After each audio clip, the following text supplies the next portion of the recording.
I'm Neil Beaudet, Detroit Bureau Chief for the Wall Street Journal. I'm here with John Stoll, reporter who's been covering the GM Chrysler deal. John, today you've written about the possibility of bankruptcy, but before we get into that, give us an overview of where you know where the deal stands right now. Yeah, GM and Chrysler have been talking for quite some time. GM had talked to Ford earlier in the summer and was rebuffed, or they just didn't go anywhere with those talks. So Cerberus approached GM about a deal to essentially marry GM and Chrysler together. Obviously, Cerberus owning 80% of Chrysler, looking to do something with it right now, as the auto market is just miserable. Where they stand, last I heard that these talks are going to go into November.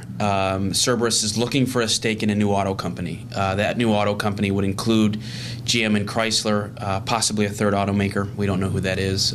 We've speculated Nissan and Renault based on solid sourcing, but really right now it's too early to tell. Bob Lutz, a GM executive today, said there's no timetable for it. So depending on who you talk to, it's urgent or it's just kind of moving along, but we do know they continue in talks, and this is one of the Hail Mary efforts that GM is throwing right now to stay alive. And they need a Hail Mary, of course, because right. They're in very difficult times right now. Today, on the front page, you've written about the potential of bankruptcy. What is the likelihood that GM or Chrysler could go bankrupt? Yeah, I think the likelihood is just going up with every day. I mean, you and I cover this thing, and seeing auto sales just continue to get worse and worse. I mean, at the beginning of the year, we heard late 1990s, and then now we're early 1980s. It's getting that bad in terms of the forecasts, and that can only mean bad things for automakers that have most of their fixed costs based here in the United States and most of their market based here in the United States. I mean, GM still gets far more than half of its revenue from the U.S., and if it's not doing well here, then understandably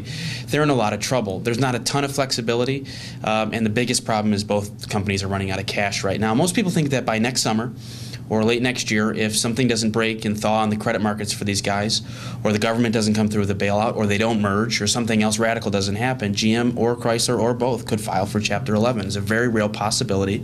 Analysts are saying it. The governor's saying it. Only people that aren't saying it are GM and Chrysler execs right now. And deep down inside, they have to be working on a plan. And very quickly, of course, looming over all this is the third quarter earnings for GM. Yeah. It's going to look pretty bad. It's going to be dismal. I mean, more of the same. We keep covering quarter after quarter after quarter thinking that it's going to get better. And I don't even think GM or Ford are so much as saying anymore that it's going to get better right now.